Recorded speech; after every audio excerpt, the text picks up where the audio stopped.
Selamat sore tuh. Kabar tuh. Aduh, makin banyak nih koleksinya ya. Enggak. Oh. Segini aja. Oh ya, Sobat Hobis, kali ini gue berada di daerah Parung. Unik ya, gitar-gitar lo ini ya. Mulai bikin kayak gini tuh, lo mulai sejak kapan tuh? 2016-an. 2016. Yang bikin lo tertarik, kepikiran untuk membuat sesuatu yang gue bilang sih agak beda ya untuk di sebuah industri gitar. Itu apa yang mendasari lo bikin make kaleng biskuit, make dogball, atau make yang rada-rada nggak mainstream sih? Alasan lo apa? Nah itu karena biar nggak mainstream aja, sama waktu itu gue baru lulus kuliah setahunan, terus mau kerja males ya. Jadi alasannya akan kerja malas akhirnya. Maksudnya gimana caranya, gue kan males, gimana caranya gue tetap bisa ngasilin juga, sekalian kan masih waktu itu masih manggung-manggung juga kan. Oh iya, soalnya kan Mas Catur juga basicnya adalah mahasiswa seni rupa dan suka ngeband juga, jadi nggak begitu heran kalau dia memilih untuk membuat sesuatu berupa produk gitar sebagai hobinya. Jadi gimana caranya gue tetap bisa ngeband sama berkegiatan di luar. Syukur-syukur nanti bisa jadi bisnis gue. Jadi gue nggak harus kerja yang pagi sore, kan nggak mungkin bisa Kalau dilihat dari produktivitasnya sih udah berapa banyak sih kalau lo hitung-hitung ya? Kalau yang ada nomor serinya 43 unit. Itu nggak termasuk sama yang kayak gini-gini nih, yang awal-awal tuh gue dulu masih bikin ini aja neck masih belum bisa bikin. Jadi gue cuma bisa ini pakai gergaji biasa, pakai manual ya, pakai gerinda di kampus gitu. Oh, masih kegiatan kampus ya. Dari 43 itu dijualnya kemana tuh? Yang paling jauh sih ke Texas. 2000 berapa? 2020 kalau nggak salah. 2019. Rata-rata mereka tahu Resi gitar dari mana deh? Instagram. Platform apa aja yang lo untuk bikin supaya orang mengenal? Kalau yang lagi produk lo? Lagi on progress tuh lagi bikin website udah gue bikin masih berantakan, cuman belum bisa di kayak yang klik buy gitu-gitu. Belum, masih dalam proses tapi ya. Tapi udah bisa dilihat. Gue penasaran, penasaran sama brandnya Resi. Punya arti khusus nggak? Nggak ada sih. Cuman kayak awal mulanya dulu, gimana lo bisa lo namain ini Resi gitu? Dulu anak-anak nongkrong suka kalau ada yang aneh gitu, suka lu crazy, gila lu gila gitu. Oh, plesetan dari kata gila. Jadinya Resi. Sama dari Gretsch, gitar Gretsch kan ada tuh. C-nya dari G nih, G-nya. Sininya gua hapus jadi C kan. Sama ini H belakangnya gua hapus tengahnya jadi I. Oh. Jadi memang benar-benar dari semuanya serba yang nggak direncana ya. Dari sekian banyak produk-produk yang lo bikin dari hobi lo itu, yang paling fenomenal, maksudnya paling lo gila itu entah apanya itu yang mana? Yang lo kayaknya lo nggak bisa lupa sama? Ini sih yang pertama banget. Oh, berarti ini masterpiece yang pertama. Jadi gue dulu awalnya kepikiran, gue lihat-lihat Instagram, terus ada bule bikin pakai nampan, kalau di nampan yang kotak, cuman kalau tukang bakso kan plastik ya. Kalau dia besi gitu. Oke. Terus gue nyari neck nih online, gue beli second. Belinya jauh banget di Cibubur.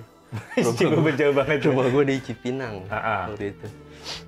Gue nyari neck karena gue belum bisa bikin, terus udah beli, gue bikin rangka. Gue nanya nyokap gue, ada nampan tukang bakso nggak? Nampan ya? Ada dia, cuman ada tapi kaleng aja nih, bagusan kaleng kayaknya kotak gitu.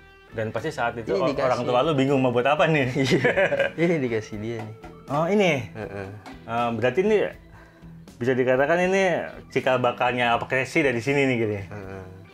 Ini kalau bisa dilihat nih dari kaleng biskuit. Tapi secara suara sebenarnya normal seperti gitar-gitar umumnya ya. Gitar yang penting nggak fals. Gitar nggak pas, berarti secara Kalau sound mah selera. secara ukuran dimensi sebenarnya sudah ada patokan standarnya gitar ya. Sebenarnya itu sih yang paling penting. Untuk membuat gitar, katakanlah gua contohnya adalah gitar ini, paling sulit atau paling makan waktu tuh saat proses apa sih? Biasanya semuanya sih, karena gua nggak pakai template, nggak pakai apa sih namanya? Nggak pakai pattern? Nggak pakai apa sih namanya, gue lupa. Ya nggak ada patokan ya? Cetakannya gitu. Nggak ada moldingnya? Molding. Nggak ada molding. Karena setiap gue bikin ini, ya udah gue bikin sendiri. Apa namanya, ukurannya gue kira-kira. Jadi kadang-kadang tuh buat gitar berikutnya gue suka lupa. Kemarin bikin ini apanya dulu ya? Berarti dari gitar yang satu ke satunya pasti berbeda? Beda-beda. Pasti berbeda. Dari situ sebenarnya sih jadi unik juga karena jadi customize banget. Jadi orang yang memakai produk lo ini pasti akan bangga, artinya nggak ada yang duanya nih, the one and only. Jadi setiap gitar tuh kesalahannya beda-beda. Maksudnya ada lakukan di mana gitu. Handmade, manual, tradisional. Tapi gue justru kayak gitu terus nggak apa-apa. Yang penting buat gue patokannya tuh di nggak fals, ukuran dari sini ke sini bener, dimaininnya enak. Jadi kayak sengaja gue malah kayak ninggalin ada gompal gitu-gitu. Mungkin untuk di Apekresi itu ciri khasnya malah di situ, tradisionalnya itu yang. Oke, dalam unit gitar ini kan ada beberapa, selain kayu ada beberapa part. Biasanya lo dapatkan part-part ini dari mana? Kayak bridge, kayak dari online shop sih. Dan semuanya didapatkannya nggak relatif susah ya di zaman-zaman yang sudah gampang. Paling modern. Misalkan di sini nggak ada, ntar gue nyari di sini nggak ada, gue nyari di sini gitu. Yang paling sulit part apa yang relatif sulit lah untuk yang gitar yang segmented kayak gini? Yang sulit ya kayak Spider Bridge itu partnya juga udah lumayan susah sekarang. Sama yang gitar ini nih gue belum bisa dapat. Sorry? Ini gitar pabrikan. Oke, namanya apa nih gitar kayak gini? Ini gitar resonator biskuit. Resonator biskuit. Single con. Ini nggak ada yang jual partnya. Makanya gua akalin pakai dogbowl itu. Dogbowl. Mangkok anjing. Oh, berarti ini replikanya ini ceritanya nih. Iya, cuma ini gue pakai tutup tong sampah yang di mall. Tutup tong sampah yang suka buat puntung rokok. Oke. Dalamnya dogbowl. Ini dari dogbowl. Karena susah karena alasannya adalah susah mendapatkan part yang original seperti gitar ini. Kalau suara jangan ditanya, pasti beda.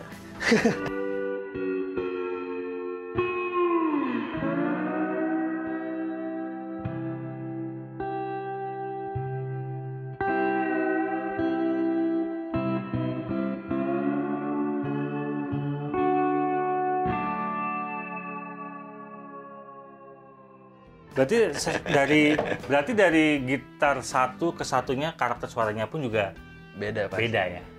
Ya karena gue nggak terlalu berpikir untuk ketebalan top harus segini, ketebalan kayu atas harus segini. Jadi kayak cuman beda berapa mili gitu. Gitar yang besok beda berapa mili. Kalau keunikan dari gitar resonator itu apanya sih? Secara suara apa sih suaranya tuh? Suaranya itu kayak ada kaleng-kaleng tuang apa sih namanya, tong oh gitu ya, karena dia bukan full dari kayu sih ya, dia dari logam.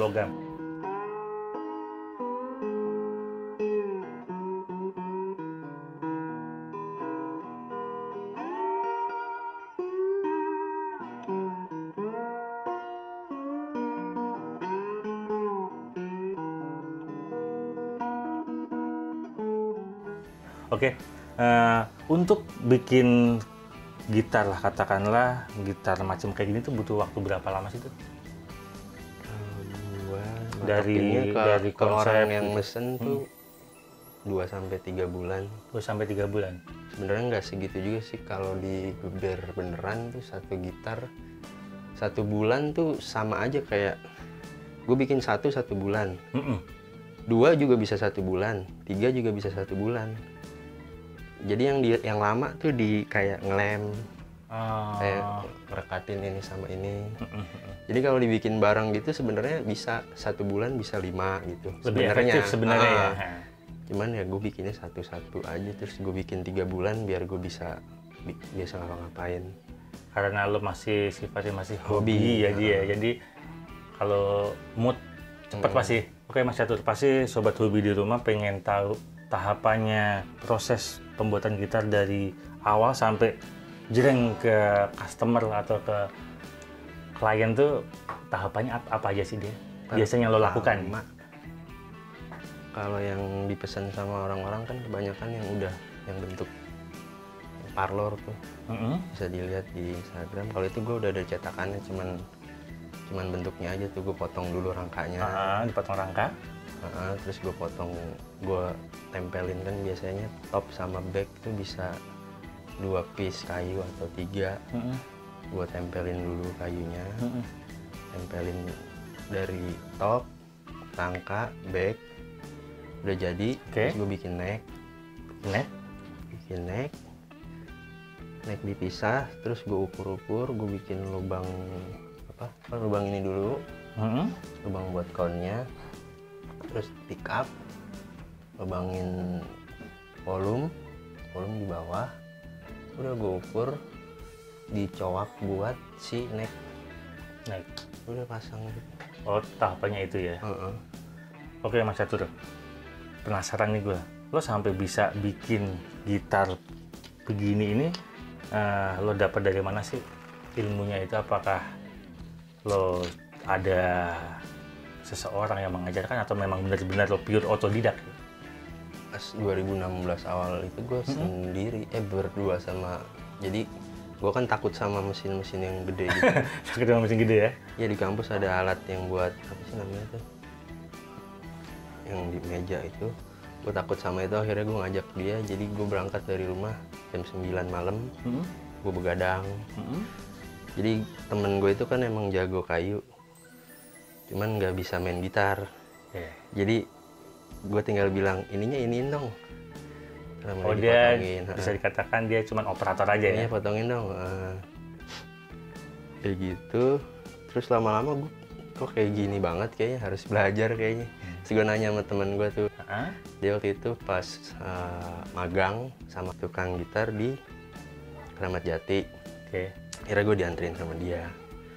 Awalnya gue kayak pengen mesen gitar gitu, cuman akhirnya gue ikut nongkrong aja di situ. Jadi gue selama setahunan lebih, gue jadi ada pesanan nih, gue udah berani nerima pesanan tuh. Gue terima pesanan, tapi yang ngerjain Bang Patek, gue cuma nontonin aja, ngopi, ngerokok, ngamplasin. Setahun lebih gue kayak gitu, mondar mandir. Jadi belum nyari untung udah habis. Karena hobi jadi happy aja ya? Iya sih, katanya kadang gue nggak ngapa-ngapain beneran, kadang dianya juga nggak ngerjain, gue cuma ngopi, sepulang lagi, datang lagi, gitu lagi. Sampai akhirnya bokap pindah ke Parung. Terus dia punya mobil, mau dibawa ke sini males gitu kan jalanannya kayak gini nih. Akhirnya mobilnya dijual, gue beliin alat-alat. Oh dari situ akhirnya lo buka dan mempraktekkan sendiri? Ngekos gue di Johar. Jadi bayangin gue Johar yang padat gitu, tiba-tiba di lantai 3 ada pabrik gitar. Ngebul gitu.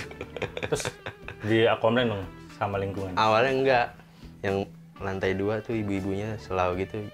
Jadi si kos-kosannya itu kamar mandinya bareng-bareng di lantai 3. Jadi gue bikin gitar di depan toilet gitu. Lama-lama ngebul, kayu-kayunya sampai atas. Terus yang bawah itu emang dipindah, ganti siapa gitu masuk. Lama-lama kok kayak ini orang kalau habis mandi suka gituin anduk gitu. Ternyata limbah dari pabrik gitar lo. Gue nggak enak, kan gue cabut aja. Kalau alat-alat yang dibutuhkan untuk basic buat gitar tuh apa aja sih? Kalau bagi penghobi yang pengen coba-coba, gue pengen kayak Retsi ya, bikin gitar. Mesin profil, ampas, belt, persamplas yang muter, bensaw, gergaji fret, spray gun buat ngecat, kompresor. Udah. Jadi dengan alat itu sebenarnya teman-teman sobat hobi di rumah kalau mau memulai mencoba-coba bikin gitar sebenarnya bisa ya? Iya, gue pun pakai itu. Oke. Jadi benar-benar kayak kalau lu ke bengkel tuh cuman kayak ngelihat alat ini doang, bangunan gitu. Atau yang nggak ada tradisional cetakan-cetakan yang kayak gitar beneran gimana gitu. Saat bikin gitar begini nih, hal apa sih yang lo dapatkan secara yang tidak ternilai? Maksudnya lo merasakan puas kalau hal yang bagaimana gitu dalam proses kreatif lo? Waduh, gua gila banget nih kalau gua udah begini nih.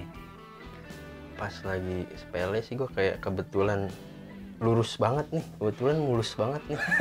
Nggak sengaja lurus dan itu bikin lo girang ya? Nggak sengaja, nggak ada ininya gitu.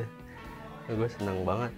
Tapi emang nggak bisa dipungkiri juga, gue lumayan lama-lama juga pegel juga. Jadi emang udah lama gue ngabarin Bang Patek, dia bilang dia mau kesini mau bikinin molding gitu. Supaya untuk jadi gue bisa tinggal nyalain mesin, cepat ya, merem gitu udah jadi.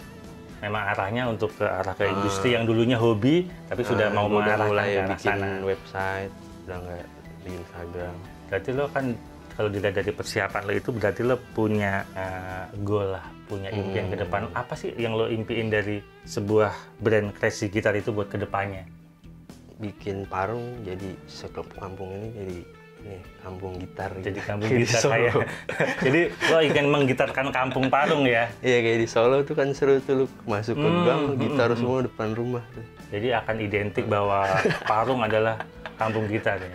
Semoga sih bisa juga, kita doakan Mas Catur bisa menggitarkan Desa Parung. Untuk bicara soal harga, biasanya range-nya produk-produk lo itu lo jual di harga berapa? Paling yang dari ball, low sampai yang wah lah, pernah lo jual di harga berapa? dog ball itu 3,1 dog ball 150.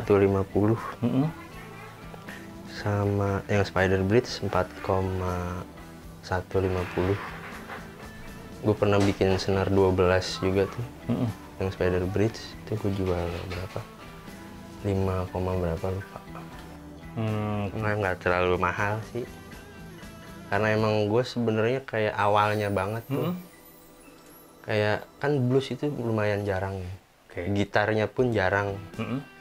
Kayak awalnya malah lebih murah dari itu, kayak gue biar anak-anak muda tuh pada bisa punya resonator. Impor ke sini pun jarang ya? Jarang. Sekarang juga udah lumayan banyak sih. Cuman gue kalau segitu kurang, ini kayaknya akhirnya gue naikin sedikit. Untuk model gitar resonator itu pun lo sebenarnya lo terinspirasi dari siapa sih lo?